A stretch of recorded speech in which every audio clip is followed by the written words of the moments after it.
একটু ভাববার বিষয়, যদি চারটা ধর্মের চারটা প্রতিষ্ঠান এই রাজা মহারাজারা এই ত্রিপুরা রাজ্যে নির্মাণ করে দিতে পারে, এই মহারাজার হাত ধরে যদি এই ত্রিপুরা রাজ্যের সরকার গঠিত হয়, তবে সবার পক্ষে উন্নয়ন সম্ভব, এটা গ্যারান্টি দিয়ে বলে আজকের দিনে।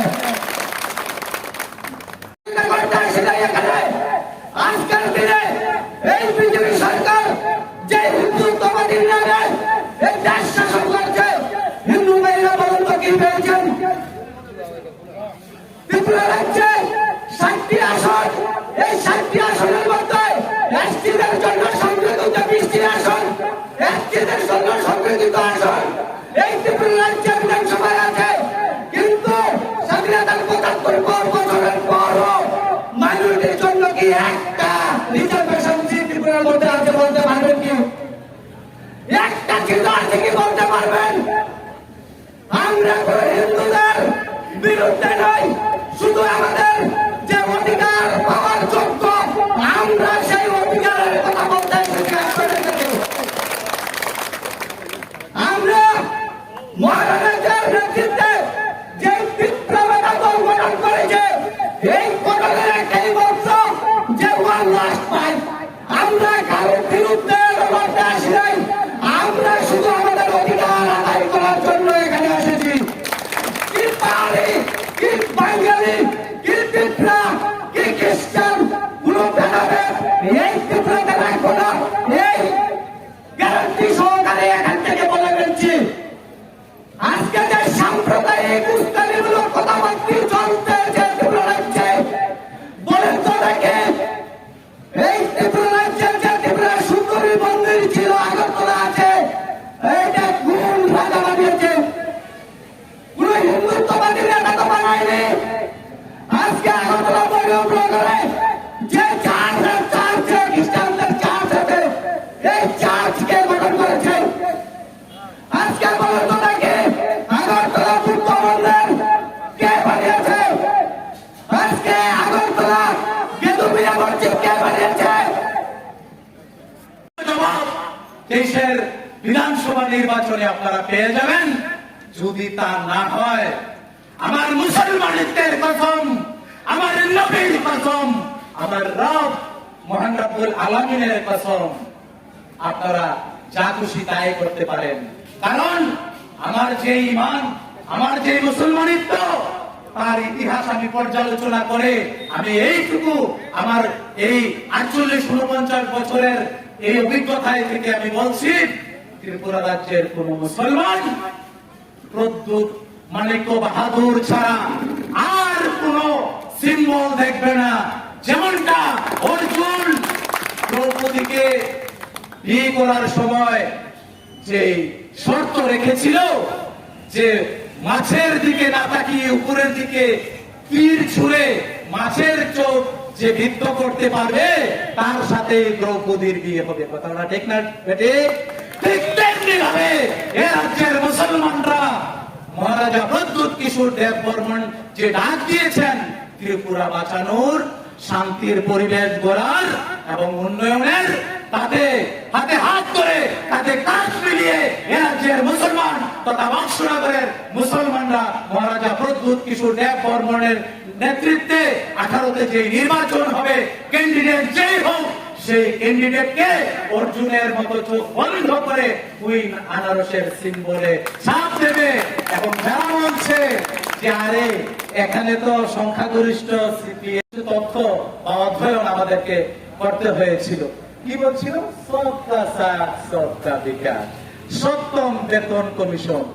আমার এক পুলিশ বন্ধু আমাকে বলছে, শকাতুল্লাহ মেয়েটা একটা মোবাইল চাই, এটা তো দিতাম পারি না, দাম 25-26 হাজার টাকা। তো মনে হয় তো বিজেপির সরকার তাইয়া করবো। যদি আমার বেতন এখন 26,000, ডাবল হইলে কত হইল? 52,000।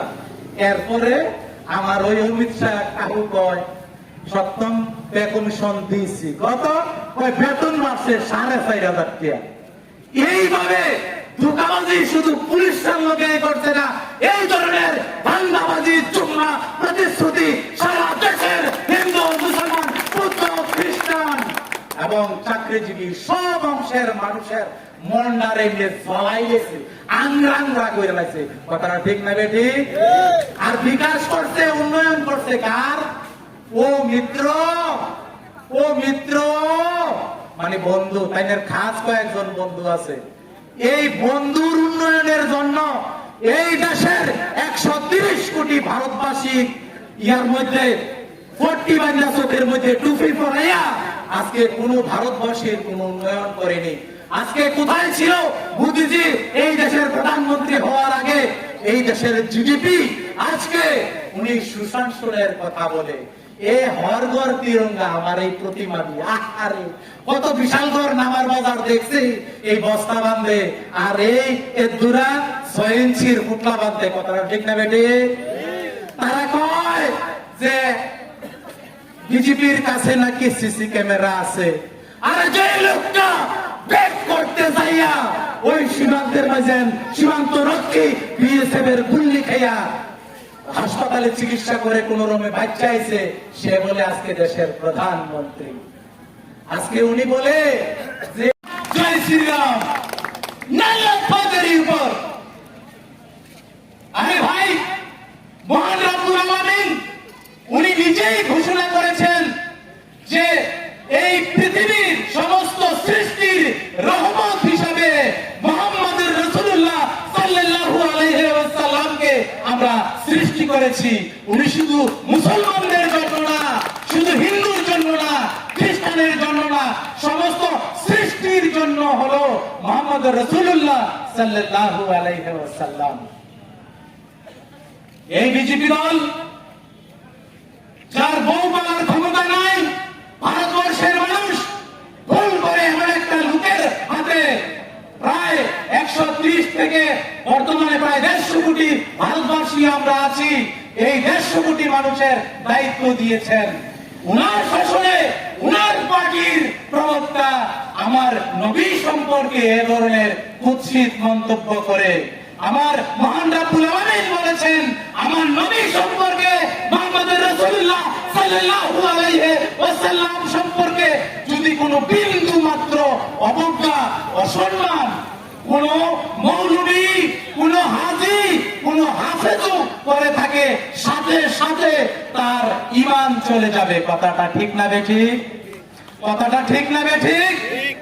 আর নাপাক নূপুর শর্মা নরেন্দ্র মোদী, অমিত শাহ কুলে বসে আজকে এ ধরনের কথা বলে, শুধু বিজেপি দলকেই না, পুরো ভারতবর্ষের মান মর্যাদা সারা পৃথিবীর সামনে ধুলায় মিশিয়ে দিয়েছেন। কথাটা ঠিক না বেঠিক ভাই?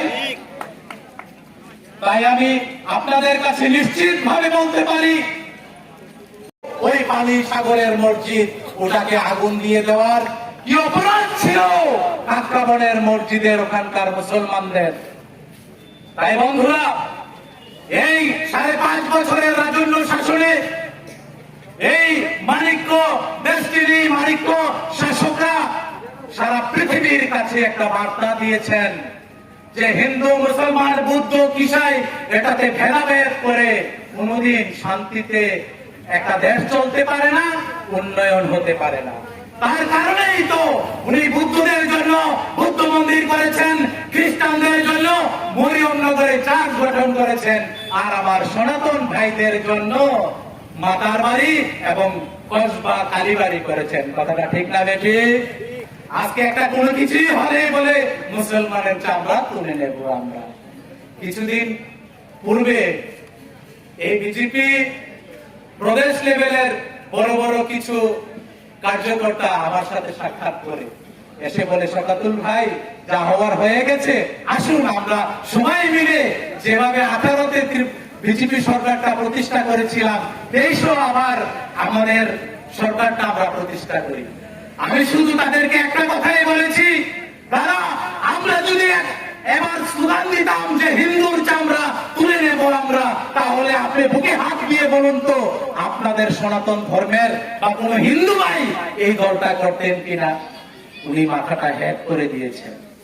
তাই আমি বিশ্বস্ততার সাথে বলতে পারি, যারা 7-8 হাজার ভোট বিজেপি আছে কিছু কংগ্রেসের, আবার তীর্থমতা আইছে, মাশাআল্লাহ শেখের ভোটটা ভাগাভাগি হয়ে যাইব। আরে কি স্বপ্ন দেখে রে। আরে ভাই এটা হইতো না থক্ক, তোরা এই চিন্তাটা জ্বললা, তোরা এই চিন্তাটা জ্বললা।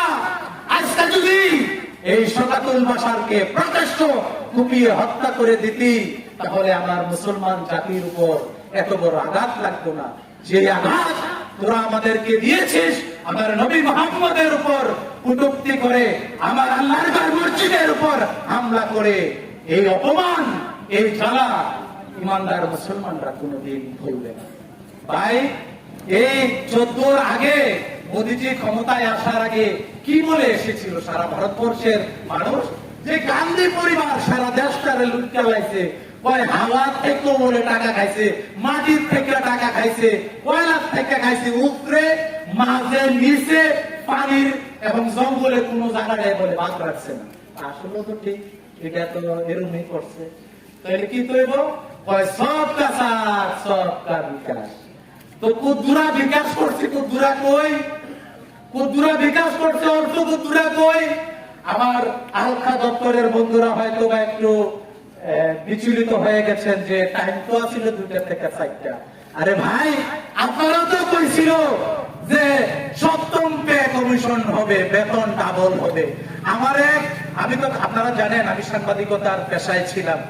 যখন বিজেপি দলের মন্ডল প্রেসিডেন্ট হলাম, তারপর থেকে প্রত্যক্ষ এই সাংবাদিকতা থেকে আমি অবসর নিই। তো আমার দেয়ার কানি রামার গাছ বেচা ত্রিপুরাতে বিপ্লব আমরা আনছি, সরকার পরিবর্তন করছি। আপনারা জেনে নেন আমি বিজেপি অলিন্দের কথা বলছি, উনি ওখান থেকে লোক দেখিয়েছেন। আরে ভাই তুমি দীর্ঘ বছর, দীর্ঘ অনেক যুগ যাবৎ ত্রিপুরা ছেড়ে দিল্লিতে অবস্থান করছো, আসো ত্রিপুরায়, এখানে কি মধু আছে সেটা আমি জানি। তাই বন্ধুরা ইঙ্গিতে বুঝে যাবেন, এই সারা রাজ্যে প্রত্যেকটি থানাতে যেই পরিমাণ গাঁজা সিজ হয়েছে, এই গাঁজাগুলি ত্রিপুরার মানুষ বা কোন মিডিয়া আপনারা কি দেখেছেন এগুলি কোথাও জ্বালিয়ে দিতে বা পুড়িয়ে দিতে? কি ভাই দেখছেননি? দেখছেননি আপনারা জ্বালাইতে পুরাইতে? এইটা তারার ওই 2-1 জন বন্ধু বান্ধব আছে, তারার বন্ধুরা আছে, তারার কাছে এই এলাকার মতিনগরের অনেক কষ্ট করে ধার দেনা করে তারা ফসল করেছিলেন।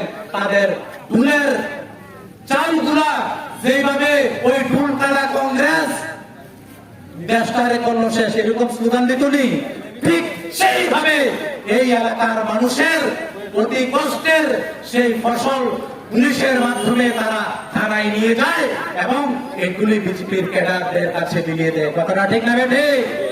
বন্ধু, এই রাজ্যের কোন কৃষকের, কোন ক্ষুদ্র ব্যবসায়ীর 1 টাকা ঋণ মুকুব করেনি, কিন্তু দুঃখের বিষয় ওই উনার মিত্র বন্ধুর 87,000 কোটি টাকা উনি মুকুব করে দিলেন। কেন ভাই?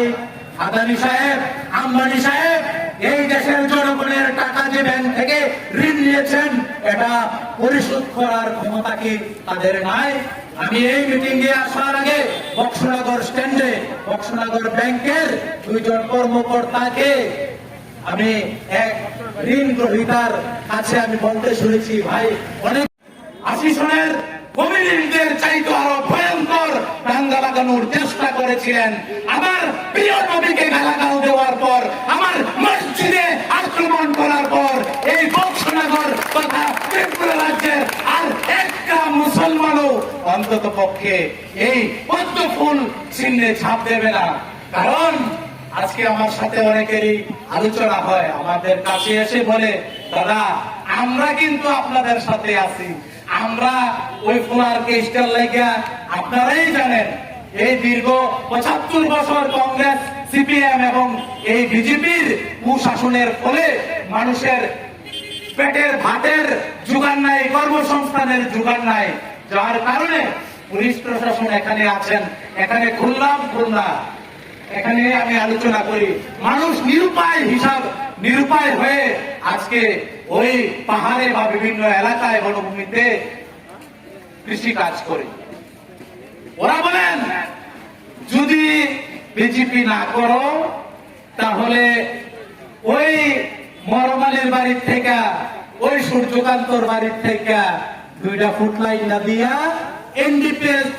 এনডিপিএস কেস দিয়া এমন শাস্তি দেবো। তো তারা কয় আয় খাইবে আমরা রীতি ইংরেজরা মতন আরম্ভ করছে।